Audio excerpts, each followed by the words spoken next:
Hello friends, இந்த வீடியோவில் PGTRB எக்ஸாமுக்கு யூஸ்ஃபுல்லாக இருக்கிற மாதிரி எஜுகேஷன் மெத்தடாலஜிலேருந்து சில குறிப்புகளை நம்ம பார்க்க போகிறோம்.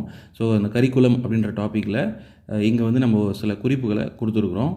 இந்த மாதிரி நம்ம சேனலில் போடக்கூடிய டிஆர்பி எக்ஸாம் சம்மந்தமான வீடியோஸை நீங்கள் பார்க்குறதுக்கு நம்ம சேனலை மறக்காமல் சப்ஸ்கிரைப் பண்ணுங்கள். வாங்க அந்த வீடியோவில் என்னென்ன குறிப்புகள் இருக்குன்றதை பார்ப்போம்.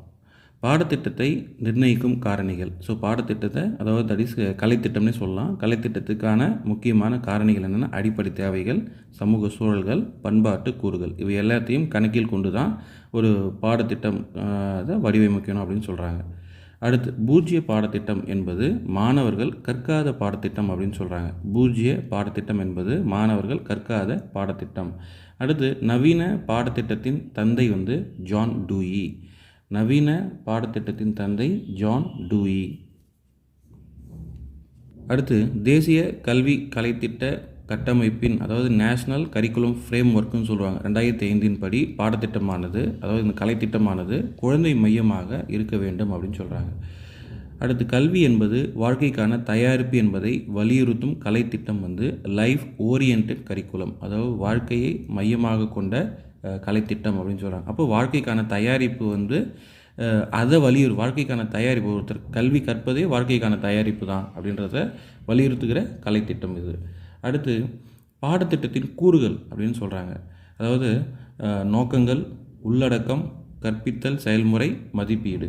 ஸோ இது எல்லாமே என்ன சொல்லலாம் அப்படின்னு பார்த்தீங்கன்னா பாடத்திட்டத்தோட கூறுகள் அப்படின்னு சொல்லலாம். நோக்கங்கள், உள்ளடக்கம், கற்பித்தல் செயல்முறை மற்றும் மதிப்பீடு.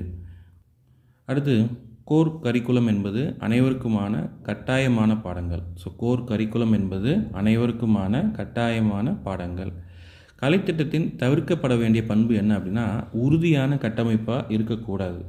அதாவது கலைத்திட்டமானது நெகிழ்ச்சி தன்மை கொண்டதாகவும் அதே போல் எதிர்கால தேவைகளை கருத்தில் கொண்டும் கலைத்திட்டமானது தயாரிக்க வேண்டும். ஆனால் உறுதியான கட்டமைப்பு இருக்கக்கூடாது. அடுத்து ஆக்டிவிட்டி பேஸ்டு கரிக்குலம் வலியுறுத்துவது. ஆக்டிவிட்டியை பேஸ்டு அப்படின்னு சொல்லவே அதிலே தெரியுது, செயலில் ஈடுபட்டு கற்றல். இதை தான் வந்து நம்ம ஆக்டிவிட்டி பேஸ்டு கரிக்குலம் அப்படின்னு சொல்கிறோம். ஸோ அடுத்தது கலைத்திட்டம் என்ற சொல் எந்த மொழியிலேருந்து பெறப்பட்டது? லத்தீன் மொழி சொல். இது லத்தீன் மொழியில் குரீர் அப்படின்ற அந்த வார்த்தையிலேருந்து பெறப்பட்டது. ஸோ இந்த கேள்வி பார்த்திங்கன்னா நிறைய போட்டித் தேர்வுகளில் எஜுகேஷன் மெத்தடாலஜி வரக்கூடிய போட்டித் தேர்வுகளில் இந்த கேள்வி கேட்டிருக்காங்க. ஸோ ஒரு முக்கியமான கேள்வி. அடுத்து இந்த குரீர் என்ற லத்தீன் மொழி சொல்லுக்கு பொருள் என்ன அப்படின்னா ஓடும் பாதை. அடுத்து கவனமாக தெரிவு செய்யப்பட்ட மதிப்புகளின் அடிப்படையில் அமைந்த குறிக்கோள்களை அடைந்திடுவதற்கான வழிமுறை கலைத்திட்டம். ஸோ இந்த வார்த்தைகள் வந்து நமக்கு ரொம்ப முக்கியம். கவனமாக தெரிவு செய்யப்பட்ட மதிப்புகளின் அடிப்படையில் அமைந்த குறிக்கோள்கள், அதாவது அந்த குறிக்கோள்களை அடைவதற்கான ஒரு வழிமுறை தான் அந்த கலைத்திட்டம் நமக்கு அந்த பாதையை வந்து தெளிவாக காட்டு. அதுதான் நம்ம முன்னாடி அந்த கேள்வியை பார்த்துருப்போம். ஒரு ஓடும் பாதை, தட் இஸ் இலக்கை நோக்கி அடையக்கூடிய ஒரு பாதையை தான் இந்த கலைத்திட்டம் நமக்கு வகுத்து தருகிறது.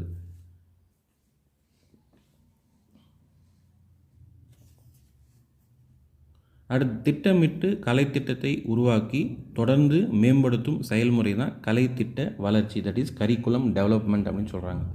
திட்டமிட்டு கலைத்திட்டத்தை உருவாக்கி தொடர்ந்து மேம்படுத்தும் செயல்முறை கலைத்திட்ட வளர்ச்சி.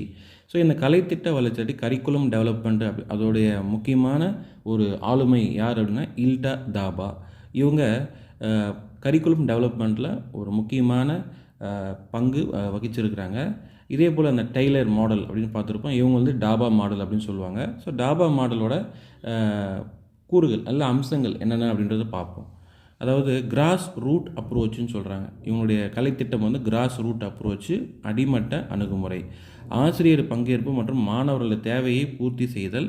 அதே போல் ஆசிரியர் தான் வந்து ஆசிரியர் மட்டும் கிடையாது, ஆசிரியரும் மாணவர்களும் இணைந்து தான் அந்த கலைத்திட்டத்தை வடிவமைக்கணும். முதல்ல கலைத்திட்டம் வந்து பார்த்திங்கன்னா அதனால தான் இதை கிராஸ் ரூட் அப்ரோச்சுன்னு சொல்லுவாங்க.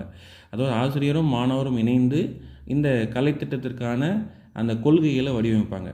அப்போது அவங்களுக்கு தான் அந்த தேவை தெரியும், ஆசிரியரும் மாணவருக்கு தான் அந்த தேவைன்றது தெரியும். அதனால தான் இங்கே அவங்க தான் கலைத்திட்ட வளர்ச்சியின் மையம் அப்படின்னு சொல்கிறாங்க. ரொம்ப முக்கியமான ஒரு பாயிண்ட்டு.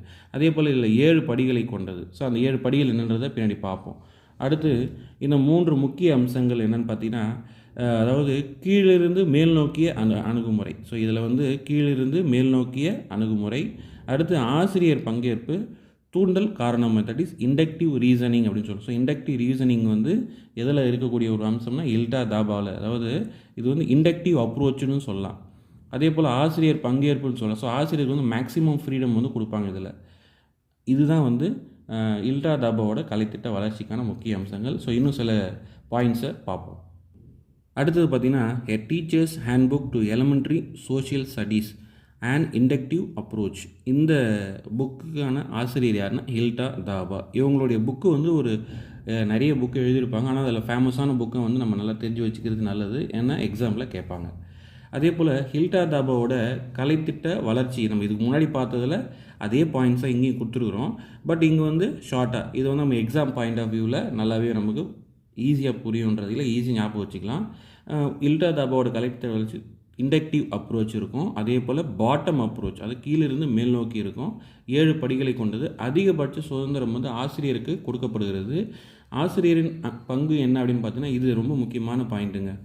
ஆசிரியரின் பங்கு வந்து ஆக்டிவாக இருக்கும், அதே நேரத்தில் டெமோக்ராட்டிக்காக இருக்கணும். அடுத்து கற்போர் மையமானது, லேர்னர் சென்டர்டு. இதுதான் வந்து ஹில்டா தாபாவோட கலைத்திட்ட வளர்ச்சி. அடுத்து ஆசிரியர் கலைத்திட்ட உருவாக்கத்தில் பங்கேற்க வேண்டும் என கூறியவர் யாருன்னா ஹில்டா தாபா. இந்த பாயிண்ட் தான் நான் உங்களுக்கு ஏற்கனவே சொன்னேன். ஹில்டா தாபாவில் வந்து கலைத்திட்டத்தில் இவங்க தான் வந்து அந்த உருவாக்கத்தில் பங்கேற்கணும். முக்கியமான ஒரு காரணியாக இவங்க தான் ஆசிரியர் தான் இருக்கணும். அடுத்து இந்த நம்ம படிகள் வந்து சொன்னோம் இல்லையா, இந்த மாதிரியோட 7 படிகள், இந்த பாயிண்ட்ஸ் வந்து ரொம்ப முக்கியமானது. பார்க்க போகிற இந்த 7 படிகள் வந்து நமக்கு எக்ஸாமில் என்ன பண்ணுவாங்கன்னா இது எது முதல்ல வரும் எது பின்னாடி வரும்ன்றதை அந்த ஆர்டர் பண்ணி கூட நம்மளை கேட்பாங்க. அது எது முதல்ல வரும்ன்றதை நம்ம இதை படிக்கும்போது நம்ம ஒரு முறைக்கு 2 முறை படித்து வச்சுக்கணும், நல்லா ஈஸியாக ஞாபகம் வந்துடும். ஸோ ஃபஸ்ட்டு படி என்ன அப்படின்னா தேவையை கண்டறிதல், that is diagnosis of needs. அடுத்து நோக்கங்களின் உருவாக்கம், that is formulation of objectives. அடுத்து பாடப்பொருளை தேர்வு செய்யல், that is selection of content. அடுத்து பாடப்பொருளின் ஒருங்கமைப்பு, ஆர்கனைசேஷன் ஆஃப் கண்டென்ட். அடுத்து கற்றல் செயல்பாடுகளின் தேர்வு.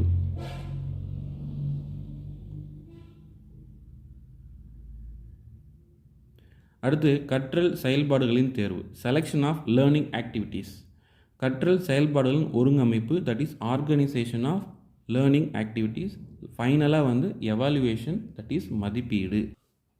அடுத்து பார்த்தீங்கன்னா dynamics of education methodology of progressive educational thought. இதுவும் பார்த்தீங்கன்னா யாருன்னா இதோட ஆசிரியர் வந்து ஹில்டா தாபா தான். ரொம்ப ஃபேமஸான ஒரு புக்கு, ஒரு முக்கியமான ஒரு புக்கும் கூட. அதாவது வில்ஸ் மற்றும் போண்டி கலைத்திட்ட செயல்முறையின் 4 பரந்துபட்ட கூறுகள்: பகுப்பாய்வு, தட் இஸ் அனலைஸ்; வடிவமைப்பு, தட் இஸ் டிசைன்; செயல்படுத்துதல், இம்ப்ளிமெண்ட்டு; மதிப்பீடு, எவாலுவேஷன்.